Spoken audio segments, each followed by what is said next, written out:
So hi, everyone. Welcome to Introduction to Mindfulness Meditation with Kel Juilliard, our guest today.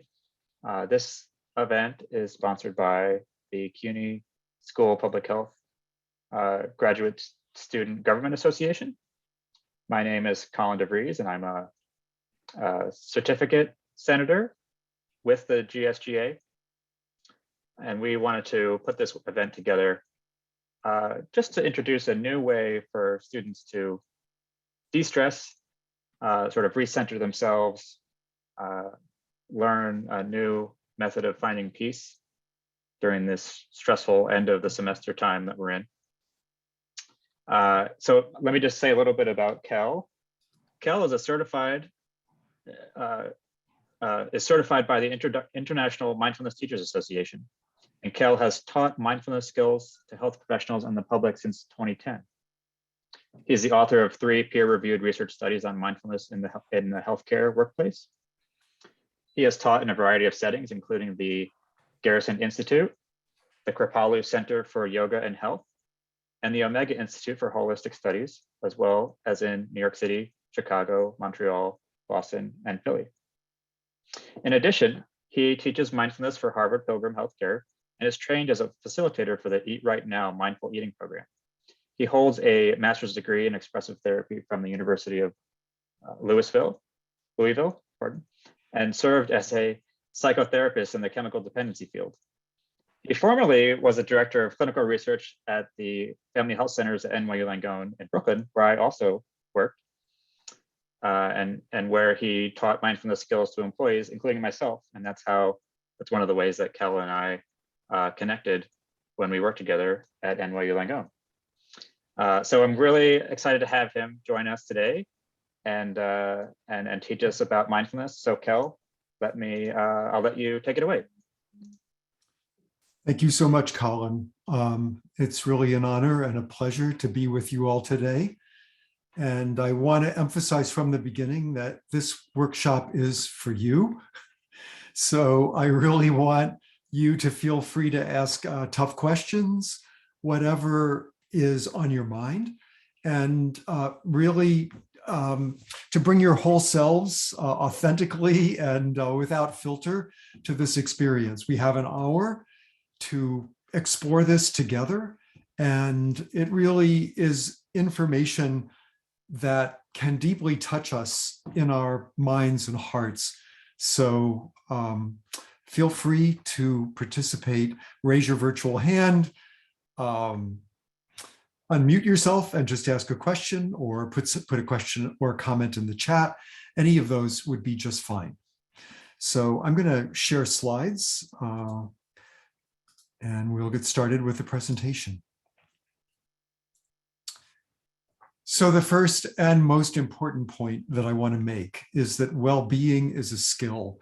My good friend and eminent neuroscientist, Richie Davidson, coined this phrase, and it's such an important way of thinking about our well-being that it's not just something that we're at the mercy of, that we can actually do a lot to enhance our well-being, that it's a set of skills for our hearts and minds. We've got to learn those skills, and very importantly, we've got to make them habits. And so we'll be talking some about habit formation toward the end of this program. So what are we going to do today? We're actually going to talk about 2 challenges that are posed by the human nervous system. So they're challenges that affect all of us and that increase our stress level. And we will discuss and practice practical techniques for how to address those challenges. We'll be talking about how you can take the material of today out into your life after this session, and resources that you can rely on to help you do that. So just to be completely transparent, my goal for today is to motivate you to be on fire, to learn how to train your brain with these techniques. And the good news is you don't have to believe a word I say. I encourage you to just test this for yourself and see if it works in your own life, which is what I did. and which is why I'm up here teaching it today, because it works. It actually really does work. Okay, got a little ahead of myself here. All right, so let's just actually do a practice together right at the start. So you don't need to do anything special, just sitting the way you're sitting, whatever position you're in. Just notice that you're aware and alive in this moment. Just bring awareness to any aspect of your present experience.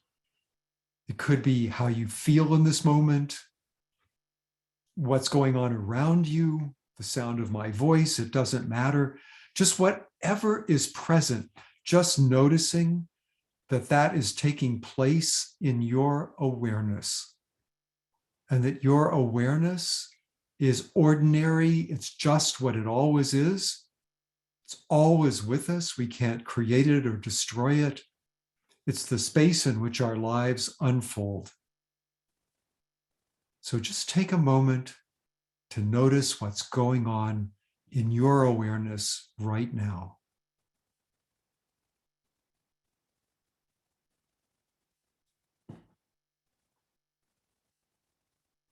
Okay.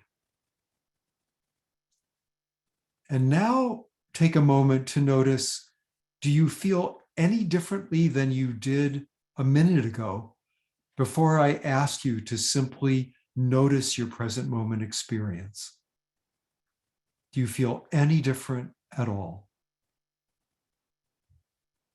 I know for me, I feel a little calmer, a little more grounded, a little more present. But there's no right or wrong here. Just notice what you feel. Okay, so like I mentioned, we're actually going to structure the first part of this presentation around two challenges which our nervous systems pose to us. The first challenge is mind wandering. So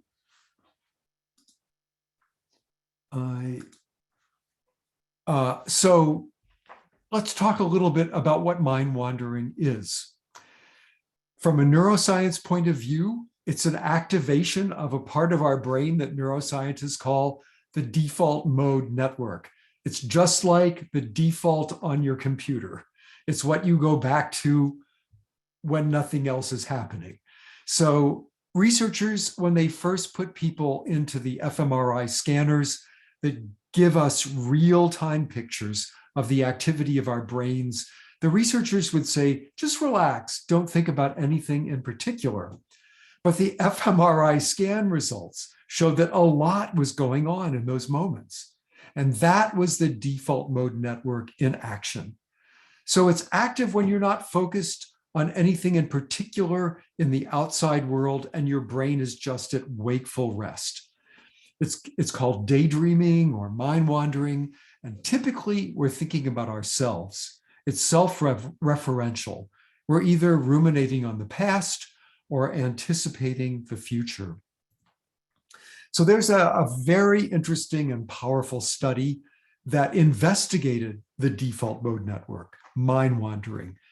Over 2,000 adults, only less than 3/4 of which resided in the United States, a mean age of 34 years, so it was a whole wide range of ages. And there was a ping that happened in real time, answering question, how are you feeling right now? That was a happiness question, an activity question, what are you doing right now? And a mind wandering question. Are you thinking about something other than what you're currently doing? So here's what the findings were. They discovered that mind wandering happened a lot. 40% of the time, we are mind wandering as human beings. And this has been verified in other studies after this study. So almost half of our waking life, our minds are wandering. At least 30% in every activity except for making love. And the bad news was that even during making love, our minds were wandering. So here's where the rubber meets the road. People were less happy when their minds were wandering, and they were no happier thinking about pleasant topics than about their current activity. And people were considerably unhappier when thinking about neutral topics or unpleasant topics than they were when they were just present with what was going on in the moment, in the real world. Now, this study was designed in a powerful enough way that they determined that mind wandering was actually the cause, not the result of the unhappiness. So it was the mind wandering itself that caused the unhappiness. What people were thinking about was a better predictor of their happiness than what they were doing. So there were a broad range of activities. So it didn't matter which activity they were engaging in. The fact that they were present with whatever they were doing, they were happier than if they were mind wandering. So the title of the article and their conclusion, a human mind is a wandering mind, and a wandering mind is an unhappy mind. So I see from Bradley shared, that's such a staggering number, and I agree, over almost half of our time. Okay, so mindfulness is our antidote to mind wandering. So let's talk about what mindfulness is not, and then we'll talk about what it is. So it's a little bit counterintuitive, and there's a little bit of bad news here. So mindfulness is not about taking you to a place of bliss or peace. It won't create a special state, in other words. It's not a technique for reducing stress in the moment. So that also counterintuitive in terms of our topic today. It's very importantly not about blanking your mind or stopping thoughts. If we try to do that, we're simply making an adversary out of our own mind, because our brains are designed to generate thoughts. So we're not blanking our minds. It's not trance or hypnosis. It's not passive. You don't have to worry about being under somebody's control or more suggestible when you're doing mindfulness. You're actually more suggestible when you're mind wandering. So let's see what it is now that we've talked about what it's not. So mindfulness is something that is intentional. It's centered in this present moment experience. It's flexible in that it is recognizing any experience that is going on in our inner or our outer worlds. So to boil all of that down, it's a mind that is awake and aware and that knows it. And that's my dear colleague, Tara Healy's definition. And I think it's the best one I've ever found. So awake, it's ordinary wakefulness. So it's something that everybody here has in this moment. Awareness is also ordinary. It's what the typical awareness that you bring to your normal day. So how is mindfulness different from any other moment during our day? Well, it's this quality of knowing. So we need to know that we're experiencing what we're experiencing. So it's like we're taking a little step back. There's a little bit of space of awareness around whatever is going on. That knowing quality of the mind. Okay, so we're going to do a moment of mindfulness in just a little bit, but I'd like to see if there's any questions or comments about what I've shared so far. So anybody have anything that they want to ask about or comment on, either in the chat?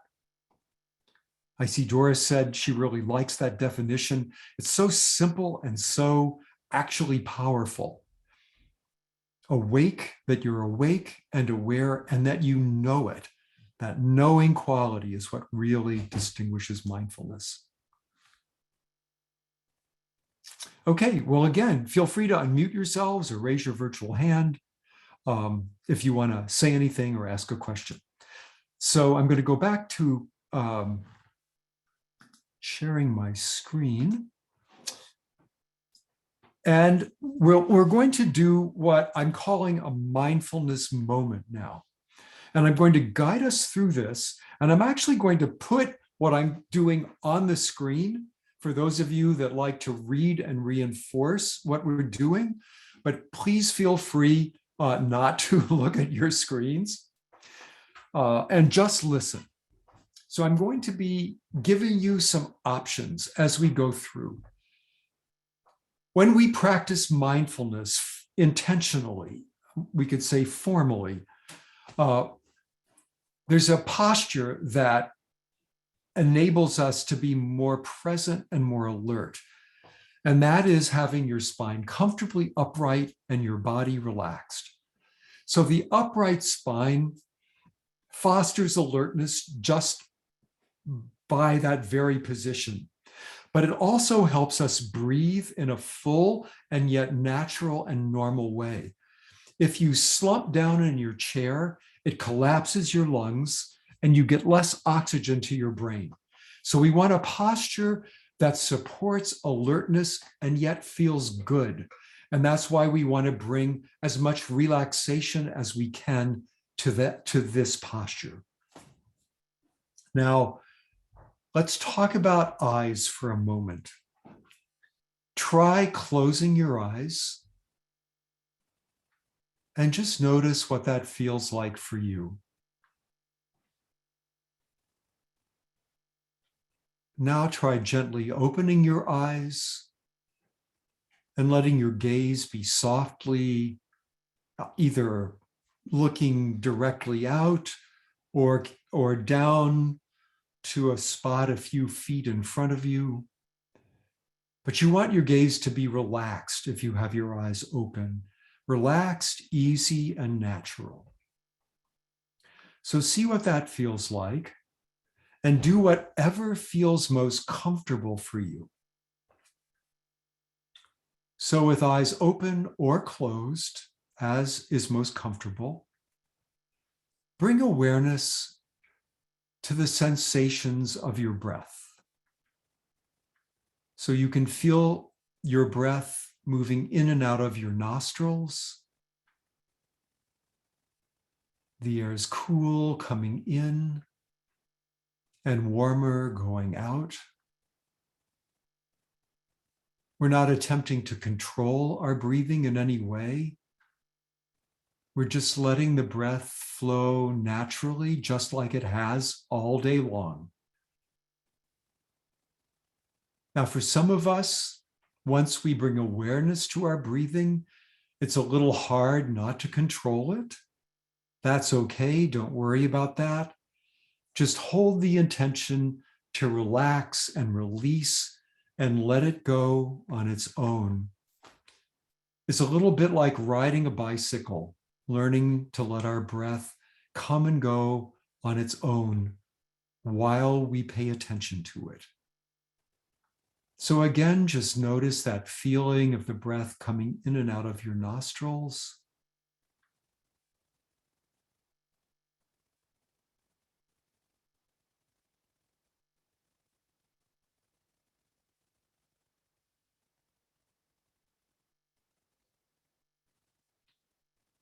Now bring your awareness to your rib cage.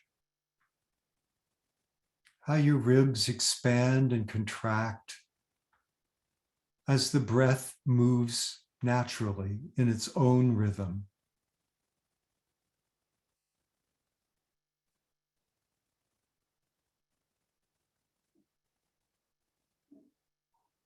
And we're just noticing the feelings that are there. We're not manufacturing feelings. We're just bringing our awareness to the feelings that are present and have been there all day long without our noticing them.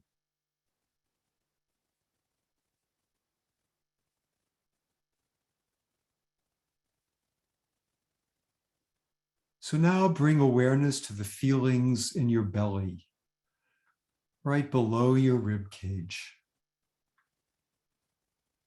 Just noticing that natural expansion and contraction of your belly with the breath.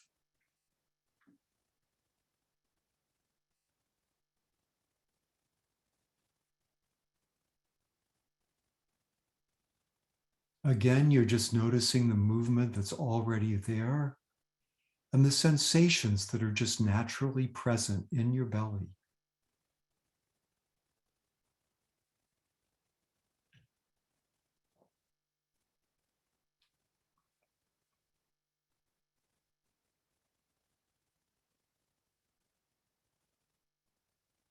So now moving away from the breath, bring awareness to your feet. The sensations, again, that are just naturally present. Are your feet warm or cool? Notice the feeling of socks or stockings, of your shoes. The weight of your feet pressing against the floor. Whatever sensations are naturally present, just know that you're feeling them. This is the knowing quality of the mind.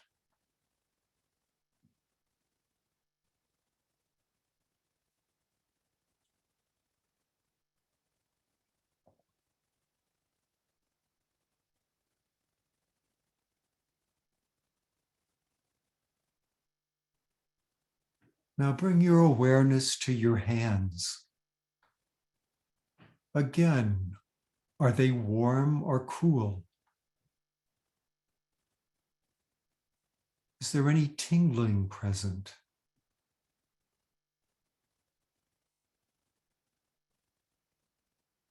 Notice the feeling of the texture of whatever they're resting on.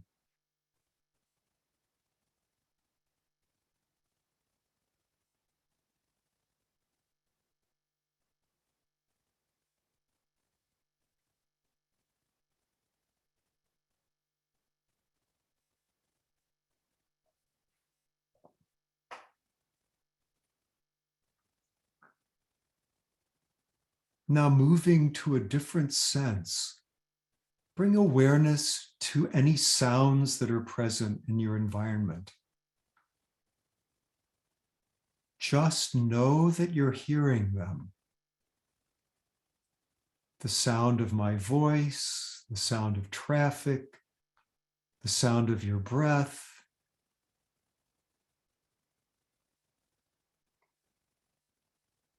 Or if it's silent where you are, just know that you're hearing the absence of sound.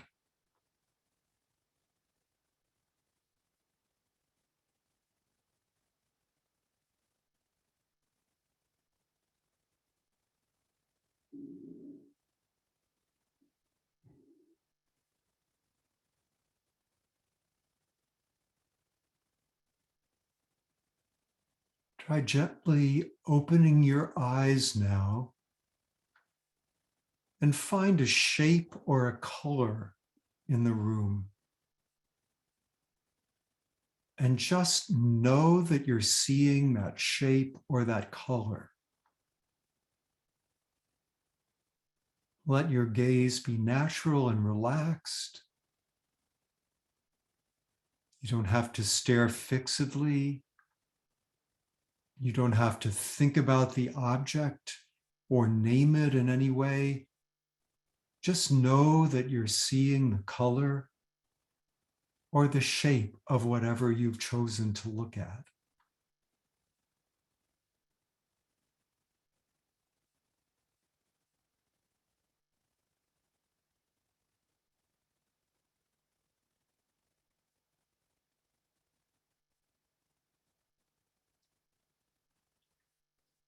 Now simply recognize that you're aware in this moment.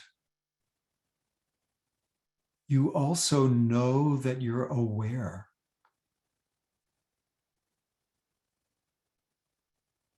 Alive and present.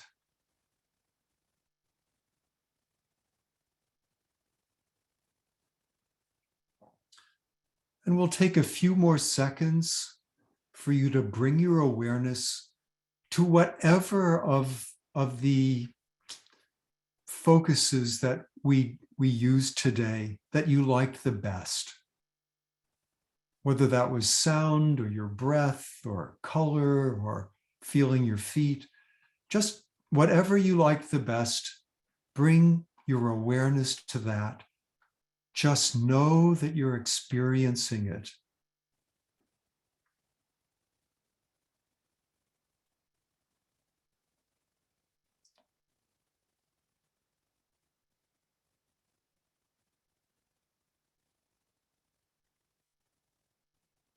Okay. That concludes our mindfulness moment. Now, this is something that we'll talk about doing this formally toward the end of the program today. But as you see from the screen, it's something you can do for 30 seconds during the flow of your day, just to have a moment of spaciousness in your day, not to be run by thoughts and feelings. Okay, I'm going to stop sharing my screen, and I'd love it if you would put in the chat what that experience was like for you. And I see Colin's already done that. He said, maybe it's just me, but I feel more relaxed and de-stressed after that. See, sounds like Bradley had a similar experience. Now, there's no right or wrong here. I would invite you to type in whatever your experience was with this practice today.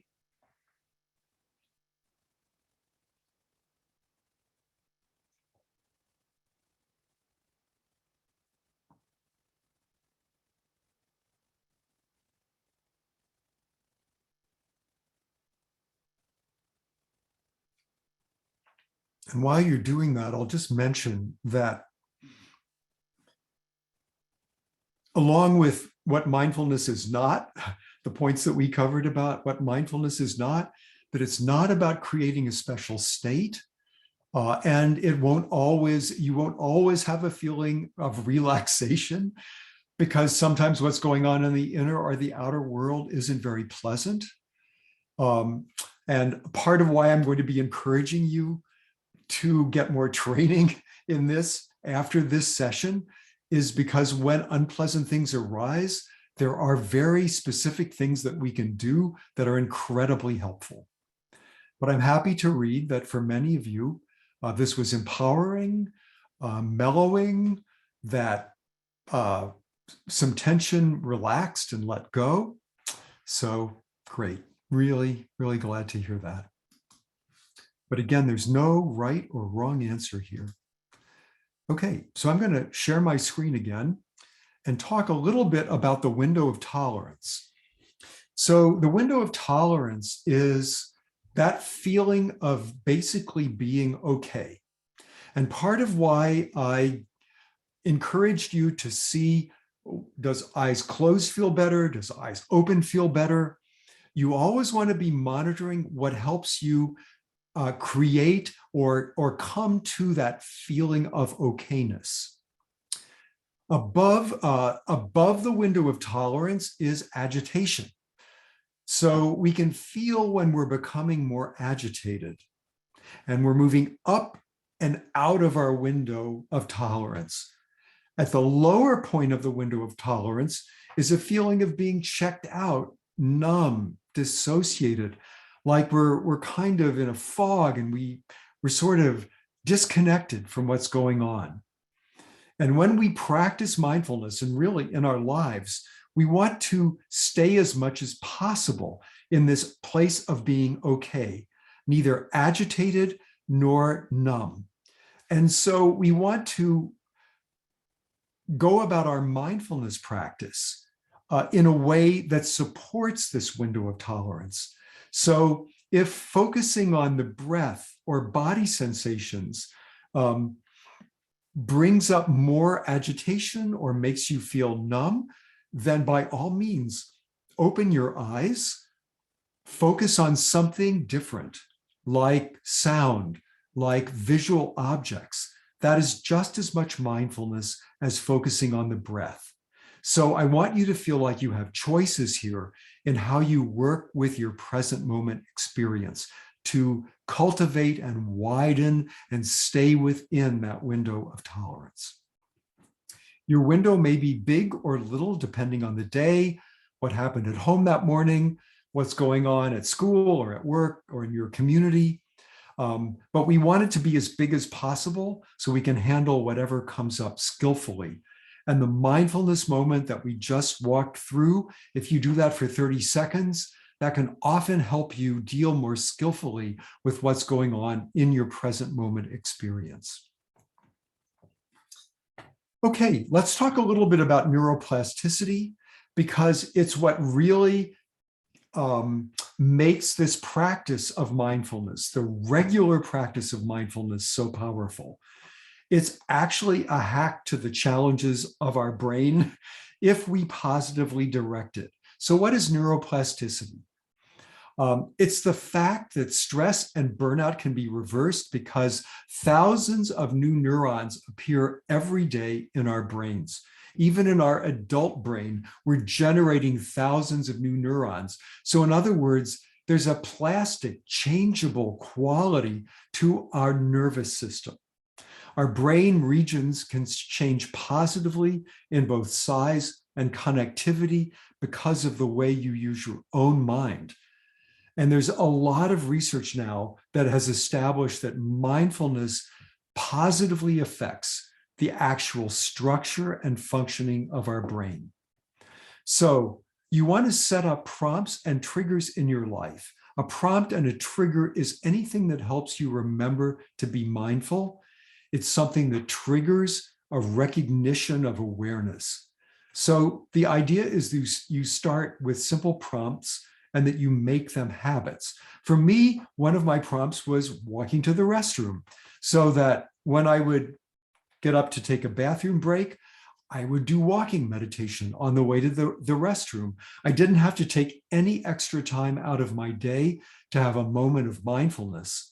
And because that was a habit, I got to enjoy that and benefit from that stress reduction and what mindfulness does to our brains, just automatically by going to the restroom. So mindfulness is sort of like a bicep curl for your brain.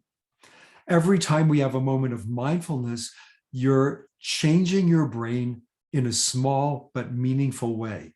And the more you do this, the more you change your brain. There's definitely a dose response curve to mindfulness. Okay. I also want to talk about the space that mindfulness relies on is this space of awareness. So let me read this quote by Viktor Frankl. Some of you may have heard of him. He wrote a book called Man's Search for Meaning. He was a concentration camp survivor from the Second World War. And he wrote, between stimulus and response, there is a space. And in that space is our power to choose our response. In our response lies our growth and our freedom. So that space is what I'm calling awareness. And it's a space that can't be taken away from you. It can neither be created nor destroyed. It's your birthright. So this is the heart of our humanness. And this is why mindfulness is so powerful. It's because this space of awareness is where our freedom and our choice, our ability to choose, lie. So actually, this practice of mindfulness is enhancing our human freedom and empowering us to be able to make choices rather than have knee-jerk reactions to what's going on in our lives in any given moment. I see Shari shared that this is the second time second time Shari heard this quote today. It's one of the most powerful quotes I know. So thanks, Shari, for sharing that. Okay. So we're going to do a technique called the stop technique, which you can bring into the flow of life. The mindfulness moment that I guided you in can be done in the flow of life, but it also is done intentionally, whether for 3, 5 minutes or more, on hopefully every day or most days. But this practice that I'm going to lead you in now is called the stop technique. So I'm going to put that on the screen and I'm going to guide us through it. So in the stop technique, you just stop. Stop what you're doing. That's the S. The T is take a breath. So let's each take a nice deep breath and let it go with a sigh. Just let it go with a real letting go of relaxation. And then the O is to simply observe your current experience, your sensations, your thoughts, your feelings, what's going on inside right now, what's going on in the outer world. Just notice it. Don't try to change it, just accept what's going on. So let's do that together. What are you feeling right now? What are you thinking right now? And let me give you a way to do that. So pay attention to your face, the feelings coming from your face. Our faces are incredibly expressive. Is there an emotion registering on your face right now? Maybe you're just calm and peaceful, and your face is very relaxed. So simply notice what your face is telling you about your mood or emotion.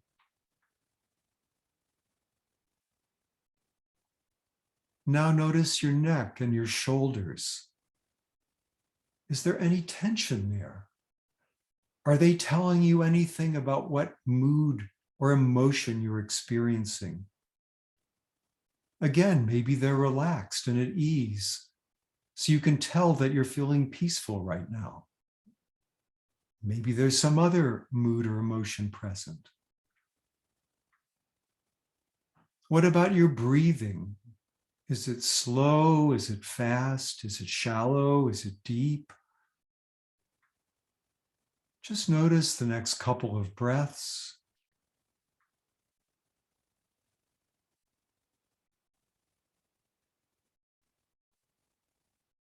And what about your stomach? Is your stomach at ease? Is it tense? Are there any butterflies?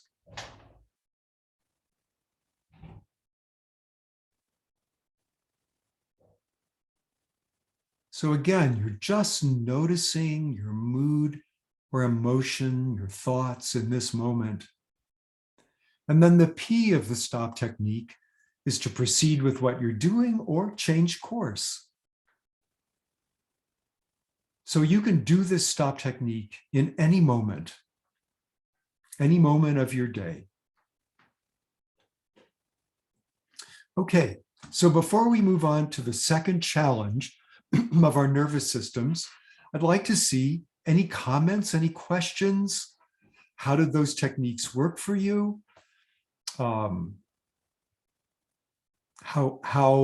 was your experience? Any questions about how to do them? And again, feel free to raise your virtual hand or just unmute.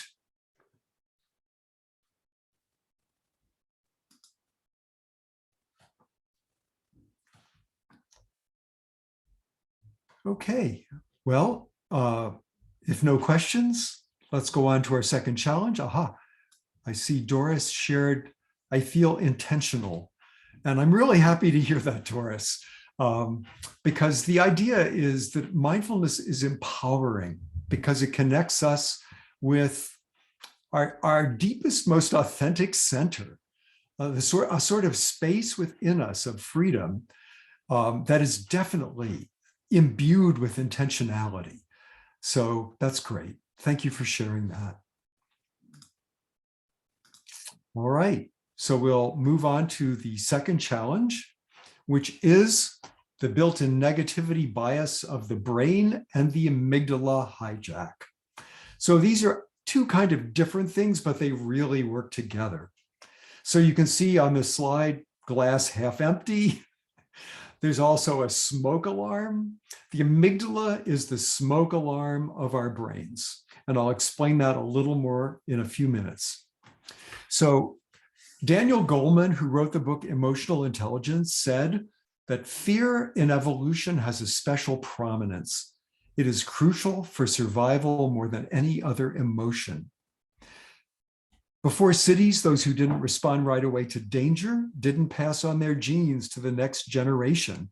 They got eaten by a bear or killed by a marauding tribe.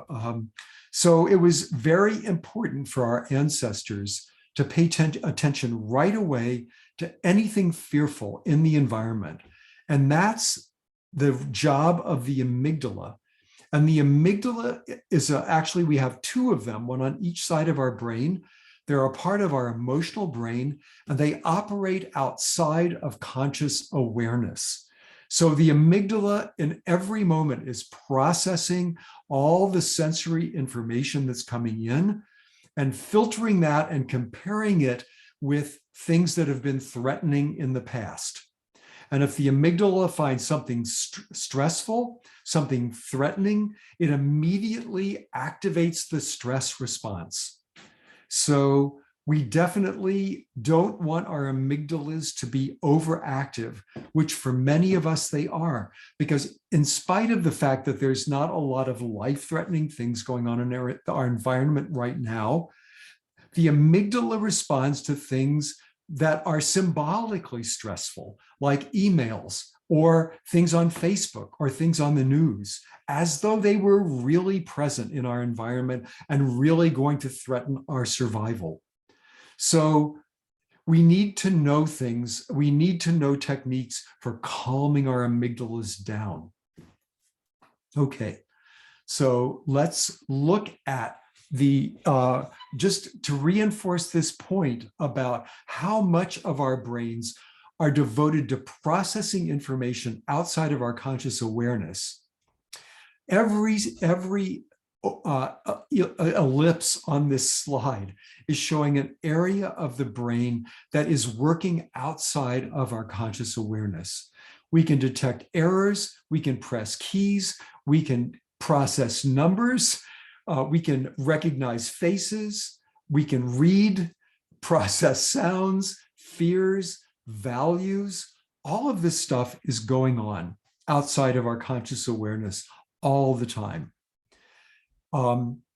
This is a graph of brain regions that are active before this ignition of awareness happens. And you can see from the left side of the graph that there's very much measurable brain activity, even without any awareness of that.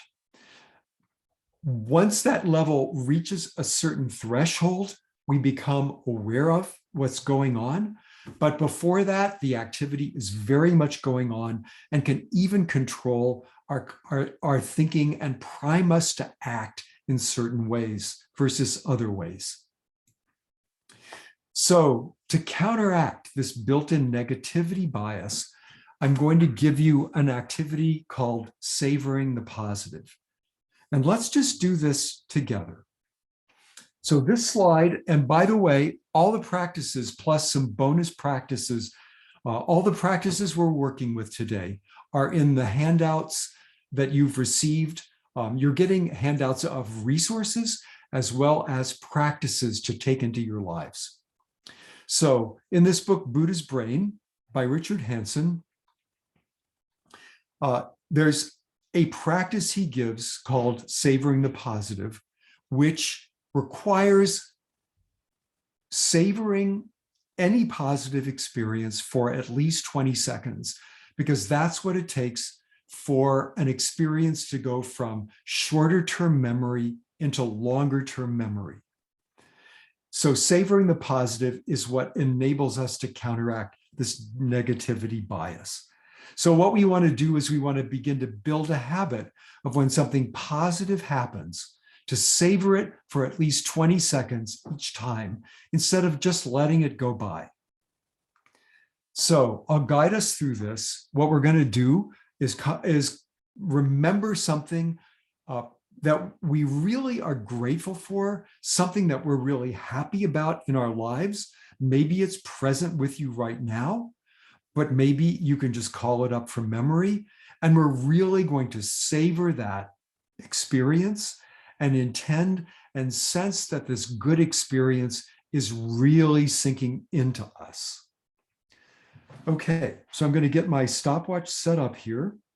And while I'm doing that, I'd like you to be thinking of something that you're truly grateful for in this moment. Okay? So hopefully everybody's got that. So focus on whatever that is, really savor it, and let that sink into you and really experience it. So get ready, set, go.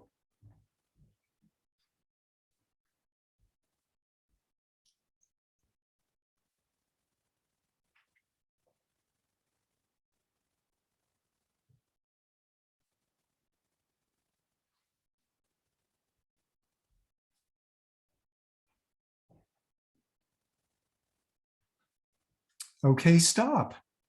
So that was 20 seconds. That's all it takes for you to take something from shorter term memory into longer term and begin to counteract that negativity bias of your brain. But it's got to become a habit. So how did that work for you all? Did you feel a bit of a glow as a result of that exercise? I'd love to hear how that worked.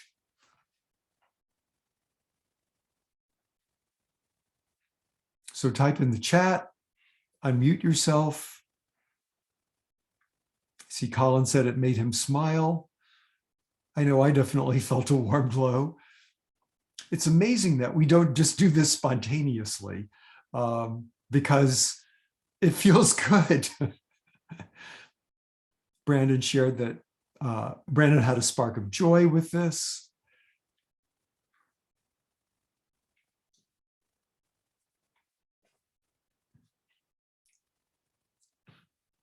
Okay, so I am going to share my screen again.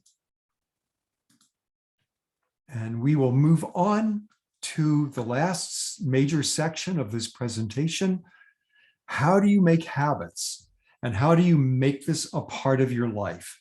Because unfortunately, just hearing what I have to say today and doing these practices today, it's not like a magic pill that's going to affect you permanently. You actually have to build this into your life. That doesn't actually take a lot, but it does take intentionality. So a great way to do this is through apps. And I put a number of them on the screen here. These are in your resources handout that has both been posted in the chat and which I believe you were emailed. So some of them are free, like Insight Timer. There's a subscription version of Insight Timer, but there are thousands of free meditations in Insight Timer. And SoundCloud is also free or can be. So if you like apps, 10% Happier, Buddhify, these are great. They cost a little bit of money. 10% Happier has a monthly subscription, but you actually get access to a coach. So that has some real advantages, but the material in all of these is really outstanding. So let me give you some suggestions for establishing a practice. So in terms of building this as a habit, you've got to do that intentionally. It's important that you're clear on why you're doing it, because without that why, to know that, you won't be very motivated to really keep doing it. It's important to figure out how you make habits. Now, if you are not clear on how you personally make habits, the book that I've recommended at the top called The Four Tendencies is a great one. And there's actually a website that you can go to and take a little quiz to find out which of the four tendencies you are, and some tips on how to work with that. Good Habits, Bad Habits by Wendy Wood is outstanding in terms of how to make habits. But just a couple of tips from me. It's really important that you tie a new habit to routines, or that you do it regularly, preferably at the same time of day, connected with something that you're already doing as a habit. So I've built a habit of exercise and meditation. They don't work for me any other time of day except for right after I get up. So I've got this habit, I get up and I just go exercise. I don't have to think about it. I don't have to make a decision. It's just something that I do. And this is the way habits work. What a habit is, it's something you just do without thinking. That's the definition of a habit. And you've got to repeat something a certain number of times in order to make it a habit. And there's no single rule of thumb about how many times you have to do that. Research showed that for many people, they had to go to the gym 90 times before it became a habit. But flossing their teeth, it was only 40 times. So I can't predict how many times you're going to have to do a 3 to 5 minute mindfulness practice to make it a habit. But you've got to do it until it becomes automatic. Now, if you have resistance to doing mindfulness practice, take it seriously, work with it creatively. But the important thing is you've got to push through that resistance in order to create the habit.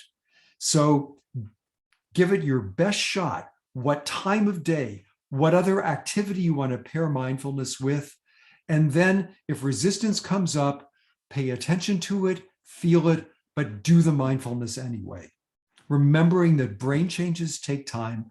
It may take 3 to 6 weeks before you begin to actually feel the benefits of the mindfulness moments. Okay, so how long to practice? What I recommend if you're a beginner, 3 to 5 minutes, 5 days a week. So, but what you want to do is set an embarrassingly small number. So if 5 minutes feels like a lot to you, then set 3 minutes or 2 minutes or 1 minute, something that will feel embarrassing if you don't do it. And then ideally, in your own pace, in your own time, you want to work up to 12 minutes. Amishi Jha, who's a neuroscientist researcher, just published a book called Peak Mind. And there's research that she reports that with 12 minutes in your mindfulness session, you can be guaranteed of benefit, of measurable benefit in a reasonable amount of time. You will definitely get benefit from shorter periods, but 12 minutes was the sweet spot that maximized benefit. So don't worry if you can't do 12 minutes, do 5 or 3 or 1. The most important thing is that you make it a habit. But ideally, over time, you'll be able to work up to that 12-minute benchmark, and more is better. If you can meditate for longer, great, you'll get more benefit out of it. But 12 minutes is a really good benchmark. Find a consistent time and place, and ideally find a group, colleagues, friends, family members. There are all sorts of mindfulness groups around. Computer apps will ping you at certain times of day or even randomly. So that can have a real benefit, but definitely get more training. It's really helpful to, one of the great things about the computer apps is they provide training while you're doing the mindfulness practices. So you can expand your repertoire of techniques. Okay, so what we did, we worked with techniques for countering mind wandering, which were mindfulness moments, the stop technique. In your practices handouts, I've given you some very concrete ways of counting your breath or of working with the breath. So some people really like the counting. practice. I'm not going to guide us through that, but there's some great videos on YouTube that you can rely on. That Andrew Weil has one of those, and that again is in your practices handout. We also worked with how to counteract the built-in negativity bias of the brain. And since we're all biased toward the negative, our brains are programmed to focus on the negative. We need to do this savoring the positive practice and make it a habit. Okay, so that's what we did today. I'm wondering, any questions? Anything you'd like to do to follow up? I never mind hearing from people. You'll find my email address at the bottom of the handouts, and you can email me if you have a question. And I'm very happy to if there's something you didn't feel comfortable bringing up in this session, I'm very happy to offer suggestions or have a phone conversation with you if that would be beneficial. I see that Doris mentioned that Spotify has playlists for guided meditations. So feel free to take advantage of that. Thanks, Doris, for that tip. And we're allowing the last section of this for questions, comments. So maybe we could go out of presenter mode and into more, we can see everybody on the screen a little more easily. So we can be in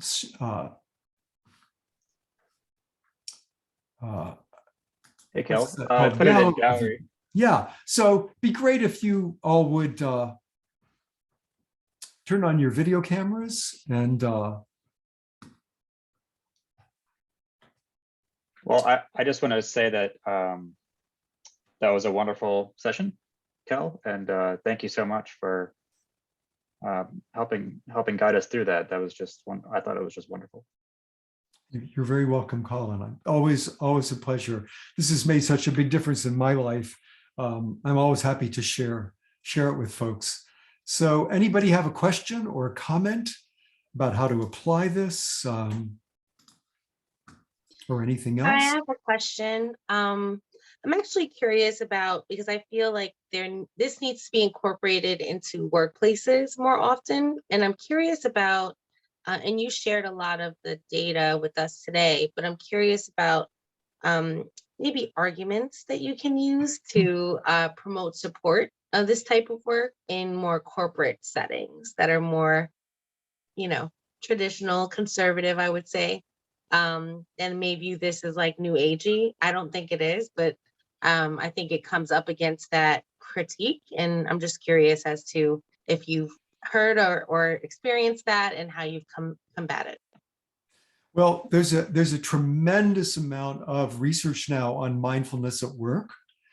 And in fact, between, I think it was 1989 and 2009, there were 400 mindfulness articles published in the research literature, and then 6,000 between 2009 and 2000 and the present. So there's just an enormous amount of research, and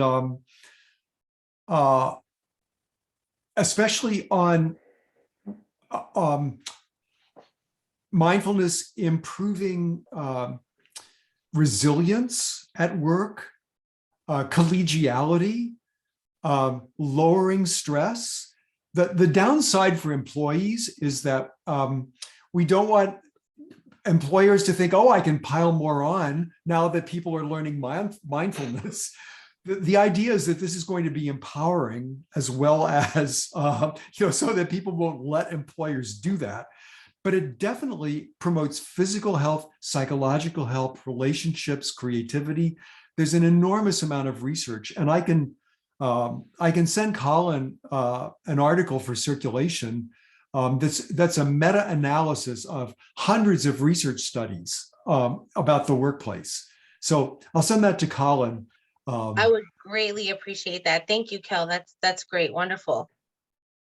We also did, the hospital Colin and I worked at, we did actually a published study on how to set up mindfulness groups, to have a moment of mindfulness at the beginning of meetings, or when everybody's stressed out, to just take a minute, and I'll include that article with what I send Colin as well. Thank you, Kel. That's wonderful. Thanks. Okay, I see it's 6 o'clock, but maybe, is there another question, Colin? I don't see any, but I think this has just been really great. And we did record it so that more people could people who maybe couldn't make it can watch it later. And so we appreciate you, Kel, for taking the time and sharing your wisdom in this area. Well, my pleasure. And thanks for inviting me. I wish you all the best. I hope if it's finals time, I hope you all get through that with flying colors. All right. Take care now. Bye-bye. All right, great. Thanks so much. Bye. Have a great night. Thank you so much.